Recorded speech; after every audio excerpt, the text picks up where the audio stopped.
This episode is sponsored by Tumbleweed Textiles.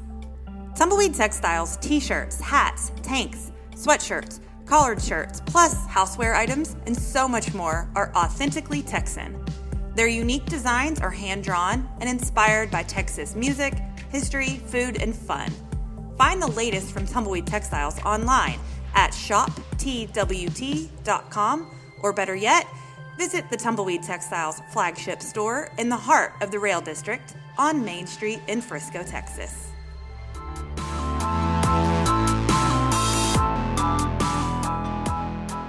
Welcome to Hustle and Pro, talking sports from youth to pro. We're here at Visual Learning Solutions in Frisco, Texas. I'm your host, Kelly Walker.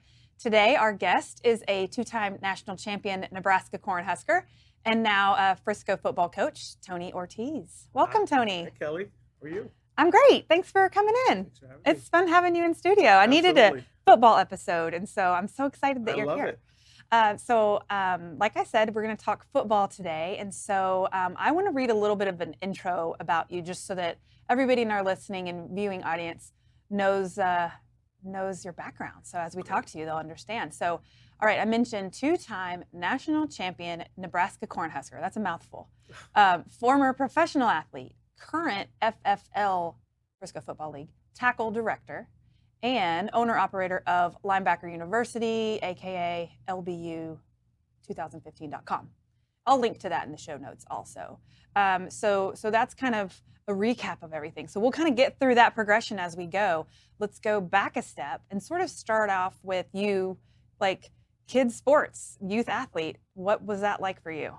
Well, growing up in New York City, there's always a lot of outdoor activities to do. So I grew up in the inner city where we played a lot of stickball, a lot of kickball, a lot of football, a lot of baseball. Being of Latin descent, we had the opportunity to play a lot of baseball. Yeah. So I grew up playing a lot of baseball, but around the neighborhood kids, a lot of stickball, baseball, and a little bit of air hockey kind of deal. We call that on skates or on sneakers. Okay. In the street, but other than street sports, hockey. that's about Yeah. it. Yeah, street hockey, things Cool. like that. So. And then into middle school and high school, was it mostly football, or did you still play lots of different things? High school, I didn't really play until, about 16 years old. So up till that time, it was more track and field, and it was a little bit of basketball. So you didn't play organized football until I was 16, which was my junior year. Okay, this fascinates me when you talk about athletes, football players who've gone to really high levels, to go backwards and realize that it's not always about playing when you're 5 or, you know. So that's so interesting that you obviously had the athleticism to be able to pick up this sport, but you weren't playing until you were 16. So were you already grown and big and strong and ready by then? Yeah, so interesting story there. My father, when I was 14 years old, I went out for the varsity team, and I made the varsity team at 14. So as a 14-year-old, I was on the varsity team, the JV team, and the freshman team. I was playing 3 games a week. That's wild. And my father said, yeah, we're going to pull you back. You wouldn't let your kids do that. I wouldn't let my kids do that today. Yeah. So my father didn't let me do that. So he pulled me back and said, we're going to hang tight for a while. Okay. And let you grow a little bit. So at 16, I was 6 feet.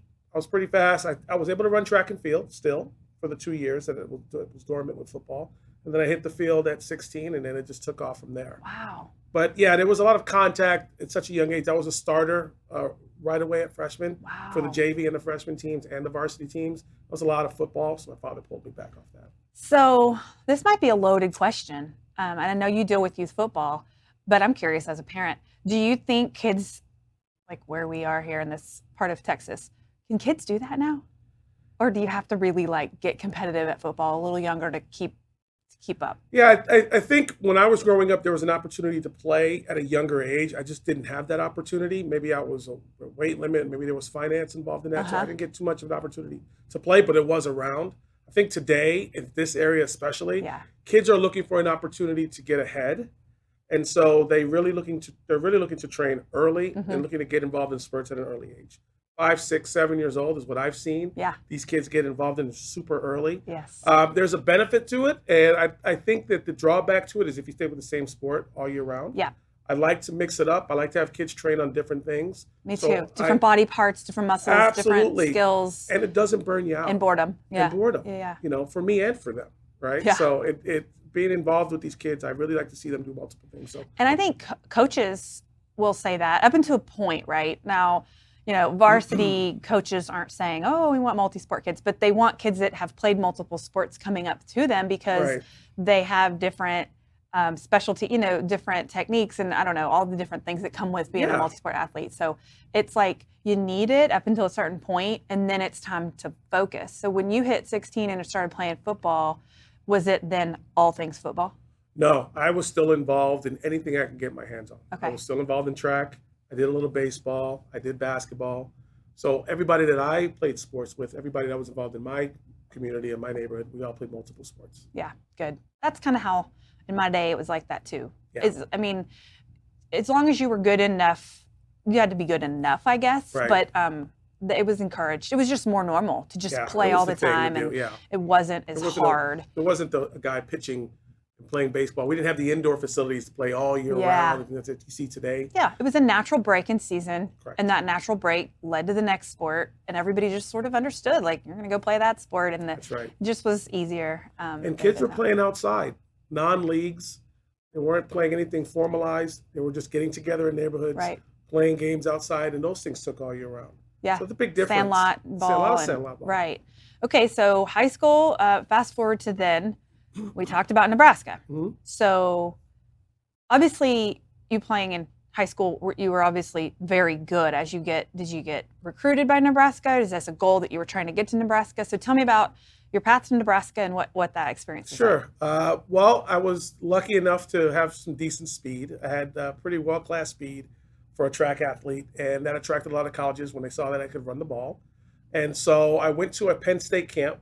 I ran a 4.3, which is fairly fast at that time. It's pretty common today with all these athletes, so fairly fast at that time. And then from there, it just took off. Every school in the country was recruiting me. Okay. And so I did have the opportunity to visit Nebraska among other schools like Clemson, Michigan, Penn State. And I made the decision to go to Nebraska after that. At the time, they were in the running for national championships. That was pretty heyday, hot in the 90s. Yeah. And so I got involved in that, and it worked out pretty good. Yeah. Awesome. So going forward from there then, let's see. What was next for you? I mean, I know that you played football professionally. So what did that look like? And was that something that like you knew all along this was a possibility for you? Or like how did that part play out? Yeah. Where'd you end up? And there's a lot to that question, I know. Yeah. But tell me about that stuff. Absolutely. So the path wasn't always clear. I didn't have an idea that I wanted to play pro coming out of high school or anything like that. I just wanted to play football. I wasn't too much into college football coming out of high school, believe it or not, until I was getting recruited. I just followed professional football just as a fan. Yeah. As a Giants fan growing up, living now in Oh, Dallas. a Giants fan, I'm you sorry. say. I'm a huge Giants fan.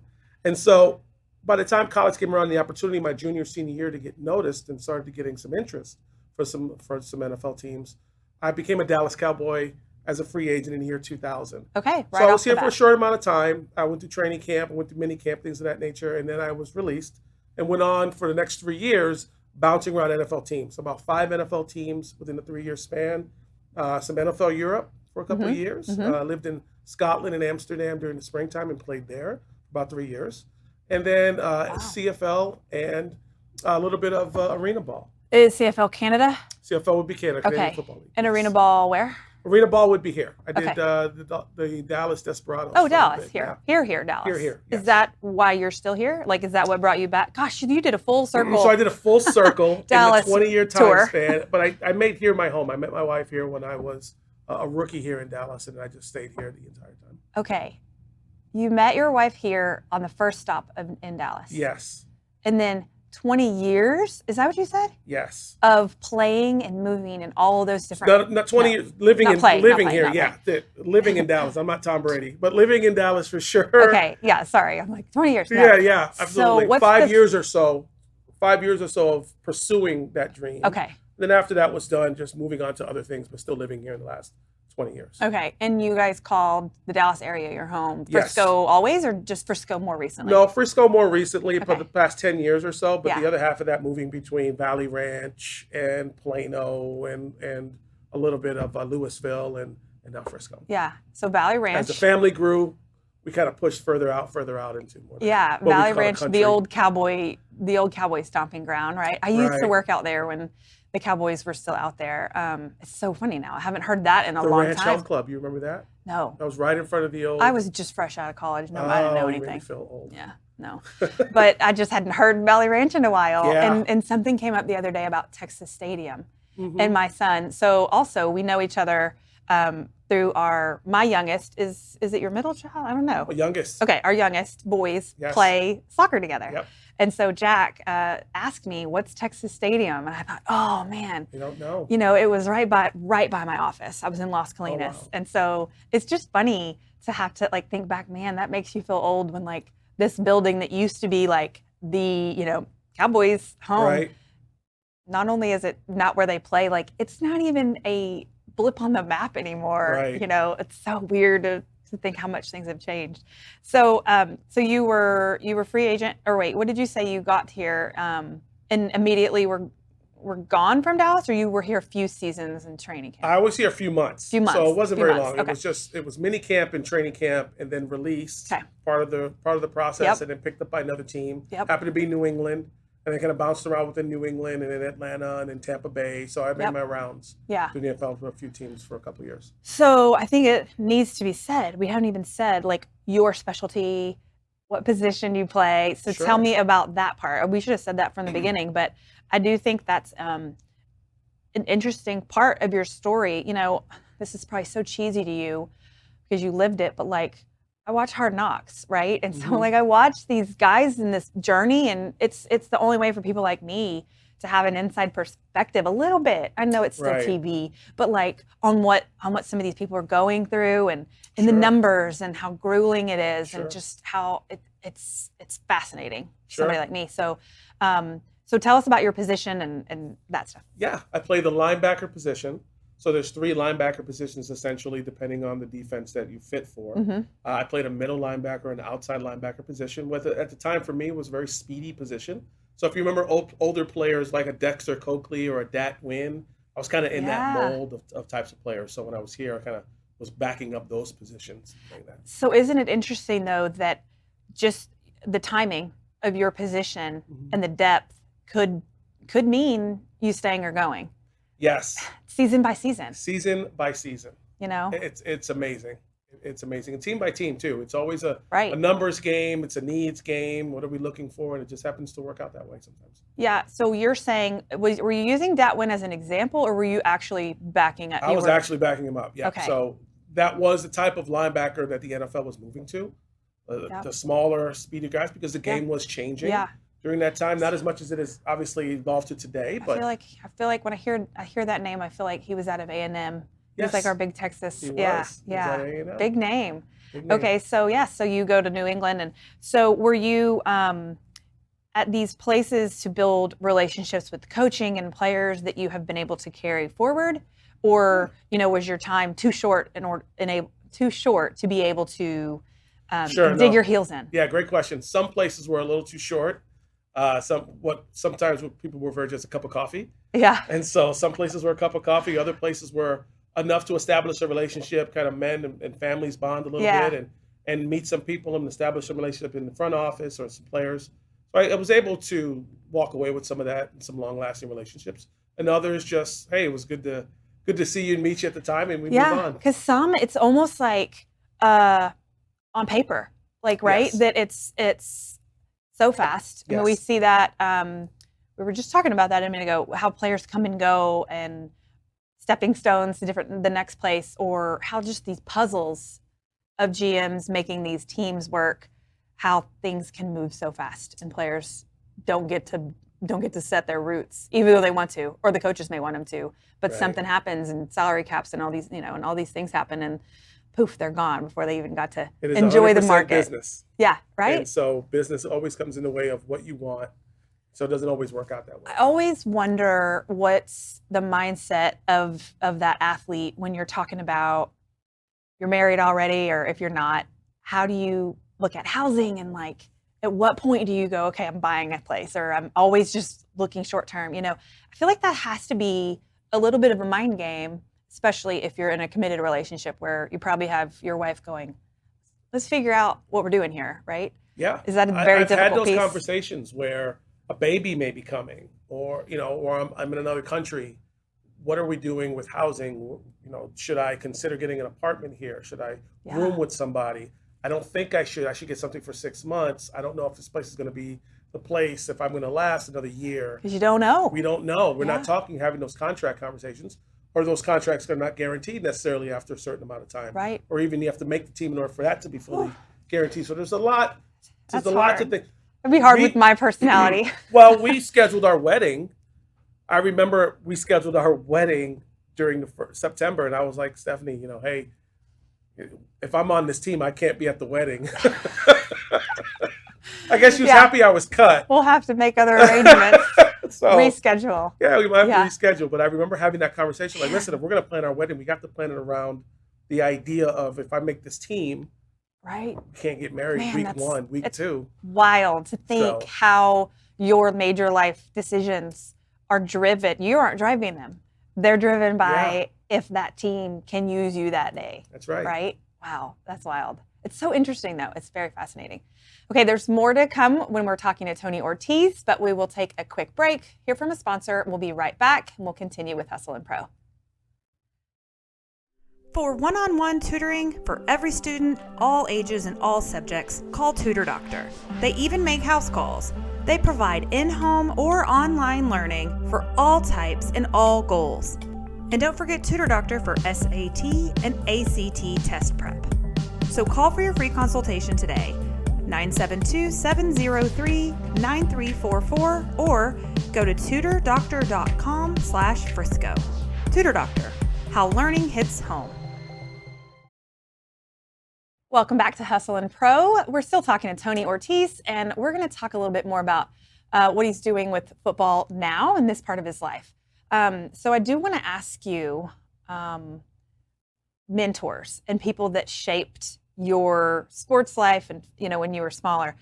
So who are, or even when you were in the league and playing in all the other places you mentioned, Scotland and Canada, and I think there were even several other places you talked about.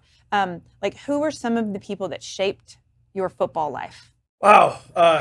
Deep question. There are definitely some people that you come across, so many people who have so many relationships in professional sports. Some people who have your best interest, other people who don't. And so I was lucky enough to come across a couple of people who really had my best interest at heart. One of them was my agent at the time. His name was Gary Glick. Gary was a mentor to me. He saw something in me that I don't know if I necessarily saw in myself, but he definitely saw potential.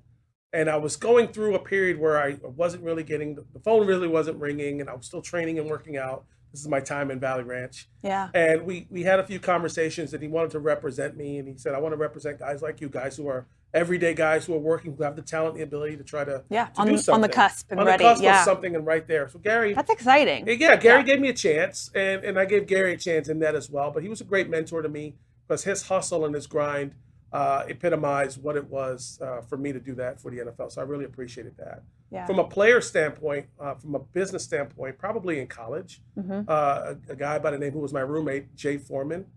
Jay Foreman played in the NFL for 9 years for the Buffalo Bills. He's a son of a running back named Chuck Foreman, who played for the Minnesota Vikings in the 70s. And so Jay and Chuck were mentors to me and giving me advice on things that I need to look out for and what to do and how to practice and how to take my daily approach. So those guys in life I really appreciate. That's going back all the way to Nebraska. It's going back all the way to Nebraska. I mean, I just can't even imagine winning back-to-back national championships. Or just, okay, the exposure you get, the wild scene that is in media, and I mean the people that are wanting your time and attention, and just as a young adult, like that has to be pretty insane from you, like from your background, then fast forwarding to that, and you're like, this is like the biggest moment. You're on the biggest stage at the time, right? Yeah, you're talking about a 16-year-old kid in New York City and Connecticut who no one's paying attention to, who's just one of a million kids, who's now in the middle of what he would consider to be nowhere in a flat land in the Midwest, where everybody knows who you are now. Yeah. There's no other pro sports. That's your pro team. Everybody knows who you are. Everybody says hi. Everybody loves you. Right. And it's really to this day. 25 years later, that they still know who you are and they still ask for autographs. You're a legend. You're considered a legend in their eyes and in college sports, and it's a pretty cool feeling. Yeah, I bet. That's amazing. So, I asked you about these mentors that kind of carried through your football life. Does your football life and your sports background carry into your life as a parent and in your family's makeup? Now, I know the answer to this a little bit because our mutual connection is our children's sports, but I do want to know more about that. Like, was it automatic that your kids are going to play sports and that you and Stephanie were going to continue the love of sports in your family? Yeah, I like to consider myself the head coach, and Stephanie's probably the GM and the owner. Okay, so fair. I do report to her. Fair. But absolutely, I think that there's a team atmosphere in the house. I think everybody's involved in sports. I definitely tried to bleed in what I've learned over time in both business and sport into the household for these kids, and everything that they do and everything that they touch, whether it's scholastically or athletically. I definitely want them to carry that same work ethic that took for me to get where I was. So my husband and I are sports fans. We're casual athletes. We have zero expectations of our kids to get to any level of playing higher than high school. Mm-hmm. We think at this and where we live, making your high school team is great. Yeah. And that's a great goal. We realistically don't expect our children to be able to play after that because that is really hard to do. Mm-hmm. And then beyond that is just unimaginable to somebody like us. Somebody like you, who it is a thing because you lived it, got to play in Nebraska and then play professionally. How do you approach that with your kids though? How do you set expectations that are realistic because you were able to do it? And that sometimes can carry down for generation. You just mentioned those mentors, but that also aren't so overwhelming to your kids. Right. First and foremost, I don't exude any pressure onto them in terms of what I want them to accomplish. Okay. All I want for them to ever do is graduate and be happy. So if their sport is soccer, or if their sport is football, or if their sport is track and field, or whatever their sport is, do it because you love to do it. Yeah. Whatever happens on top of that, fantastic, but don't expect to do what I did. What I did, maybe 1 in a million. It may not happen to you. Yeah. Great for me. It's hard to repeat. Hard to repeat. Yeah. So if it happens for you, if your professional means you've graduated, you moved on. Listen, I'm a third generation Puerto Rican from Puerto Rico. My grandmother came here in 1911 on a boat, essentially, to New York City. She was a seamstress, raised 5 children, one of which was my mother, who did go to college. My mother went to, if you remember the show Fame, the School of Music and Art. She went to that school and she went to Hunter College in New York. I'm the second generation to go to college. My kids will be the third. My son's looking at tech now and other schools. That's awesome. So that in and of itself for me is living the pro dream. Right. For them. Anything on top of that. That's the legacy. That's the legacy I want to leave behind. Anything on top of that, fantastic. Great. But otherwise, that's what I push for them. Get that done first. Whatever happens after that, fantastic and great. Yeah. But this is our goal. I love that. That's what's important. What they're there for and what you're raising them for. Right. The sport, we all love the sports, and if your kid gets to play at the high levels, it's fantastic. But I worry when I do know parents push so hard for that so early. It's one thing pushing if your kid's getting recruited. Obviously, they're getting pulled, right? Right. But if you're pushing so much, it worries me a little, right? So I love that take on it, right? That focus on school. This is what we're here for. Right. Build this foundation. Go to college, and then build. That's from it. Yeah. My father was a 9th grade dropout, and so he, by trade, became an electrician and made life better for his kids. But it was a harder path to get there. Yeah. So education was the most important because obviously that leads to a better path, an easier path to get there. Absolutely. Yeah. So why take the hard road, right? Yeah. So that's push. Okay, you're wearing your FFL shirt. And I mentioned that you work for FFL as, I think, tackle director? Is that what I'm a tackle director, yes. I serve on the board. I love FFL. I was FFL coach for 5 years. But it was our older child, which is a girl. So I was on the cheer side. But tell us, how long have you been doing this with the FFL? Yeah. What do you do? What does that even mean that you're the tackle director? Sure. This, I will be serving, I volunteer on the board. There's a board of many people. Okay. I volunteer as the tackle director. That's my title. As a volunteer, I'm responsible for all of the tackle teams that register with the Frisco Football League. Okay. So essentially, I am the coach's guide to everything from mentoring them to practice plans to location, and I help serve the board in terms of being there physically, just to manage the day-to-day for what the football league entails. This is year 13 for me. Oh, okay. Yeah. 13 for you. So that sounds like less kids, more coaching coaches. Yeah, coaching coaches. I don't deal with kids per se, but I was involved in teaching my youngest. So Yeah. we had our own team. Okay. We had a Husker team, and then we had a Hurricane team, the older team. Oh, we have a mutual friend in that. I didn't mean to interrupt you. Who? Yeah, one of our neighbors who we play sports with, same age group. Oh, yes. The Goldsberries. That's right. Played in Nebraska, That's and I right. brought it up and found out, of course, y'all know each other. I thought that's kind of dorky to ask, but like, hey, you do know each other. So, Absolutely. the LBU Nebraska trains their kids. The Nebraska football players find each other in Frisco, right. I guess. We do. There's a small community for sure. Yeah. Okay. So you mentioned LBU. Tell me about that. So Linebacker University was established back in 2008. I was looking for something to do with my spare time. So I got into training kids, started with my own kids and a couple of their teammates. Sure. So my oldest son, who's getting ready for college, a couple of his teammates I was training essentially for free in spare time. Just come on at an annual camp. Let's do X, Y, and Z. Awesome. Then that grew. I used to, over the last 10, 11 years, that grew into training roughly about 100 kids a week. Oh my goodness. And so a over big the program. summer, it's a huge program now. Yeah. I have involved everything from hurdlers to track and field kids to football to soccer kids, speed and agility, tackling. So it's a lot of fun. It takes up a lot of my time, and I really, really enjoy it. And so That's great. Is there an age range that you look for, or I typically train kids from 5 years old Okay. All the way up to 13. Okay. The 14 and up group, there's a few that are sprinkled in here and there that they're getting ready for high school, but the high school programs are so involved that you rarely get an opportunity to really work with those kids. So I'm surprised. I thought you were going to say the older shift of age. Yeah, no, it's actually the younger. Okay. And it's a surprise to me because I thought when I was going to start training kids, I would see most of Like high school the kids, bigger kids, yeah. The bigger kids. No, I'm getting the younger kids. More and more kids now are playing sports than ever before. Yeah, Less than younger. 13 years old. Yeah. So my niche, my demographic is really 5 to 13 years old. Yeah. Where I'm seeing most of these kids. Well, I think it's important. So you being a tackle director, do you you mentor the coaches of FFL, but do you also teach them? Like, I just want to know, right, that someone is teaching them proper technique. And when we say the word tackle, how important that is for these little kids, because we're saying 5 years old a lot. Sure. So is that part of your job, is to making sure that this isn't like fluffy tackle football? Yeah, absolutely. So a part of the mentoring process is just to make sure that their practice plans and to answer the questions that they have. We do partner with USA Heads Up Football as a league to make sure that they are following proper protocols and channels to do the right things. Okay.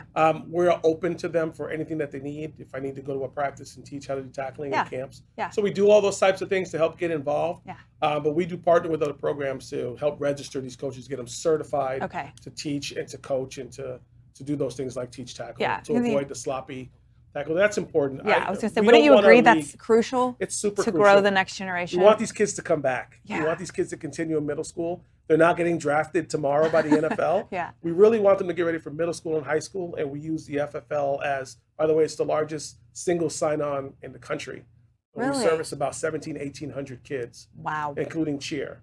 And so there's really nobody else in the country that has one individual league, rec league, mind you, that is servicing the community the way we do. So we're really proud of that number. Yeah, that's a huge number. I mean, it shouldn't be a shock when we live here in Frisco, so we know the nature of sports here, but that's still, it's really impressive it's thousands of kids through that one league. Yeah, we're excited to have that. And it's a testament to really the people who volunteer, the coaches who come out, the moms who do the cheer. Yeah. And we have females that coach as well, football. So everybody's getting involved. Yeah.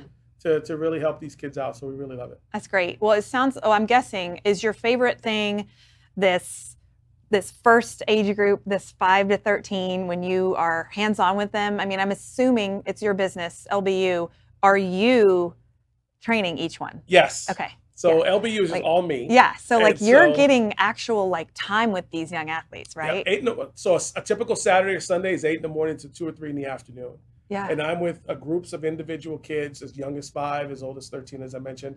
And we're one-on-one, and we're small group, and we're working through everything. And I just really wanted to get involved at the granular level with these kids to really help them get, because I saw with my own, and I use my own as an example to say, if I can get somebody fundamentally sound as early as they possibly can, they're not going to be all world, they're not going to know the techniques of a pro, but if they can understand the ABCs of football at the very beginning, they'll be better off when they meet their next coach, when they meet their next middle school coach, their next high school coach, so that we don't have to reverse engineer much. They're ready to go when they meet them. Yeah, I love what you said, the foundation. Yes. Because it truly has to be that. To be better when you're older, there has to be the strong foundation to fall back on, knowing that stuff automatically. Right. The right way to do things. Absolutely. Yeah. And when I feel that you're ready to go and meet with somebody else, and there's another trainer out there, there's thousands of people doing thousands of different things. Yes. And I would recommend you go with such and such. Or if you found a path, your niche, like you want to be a quarterback, then we'll get you with the right people, help you where you need to be. But at least let's get that foundation built first. I feel like there's quarterback coaches left and right. So there's a coach for everything. I know, but I love that. I love your niche, and there's coaches everywhere, but they don't all have the background that you do, and the experiences, the lived experiences that you do at all these levels, and all these different styles and coaches and systems, and like the things you have seen really they don't know. A 9-year-old you're coaching doesn't know that it's shaping that, but it really does. My failures, their successes. Absolutely. Well, I love it. So I appreciate you taking all the time with the kids in our community and teaching them all about tackle and how to be a linebacker. Absolutely. It's exciting. And thank you for coming in here today. I'm sure that, you use your weekdays to kind of take a step back, and so you're taking time to be here with us in studio. You would think. You would think. But I appreciate it. And it was nice to sit down and have a sports chat with you. I appreciate it. Thanks for having me. And thank you for joining us for this episode of Hustle and Pro.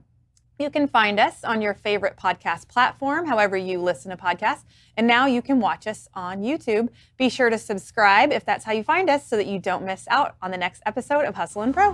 See you next time.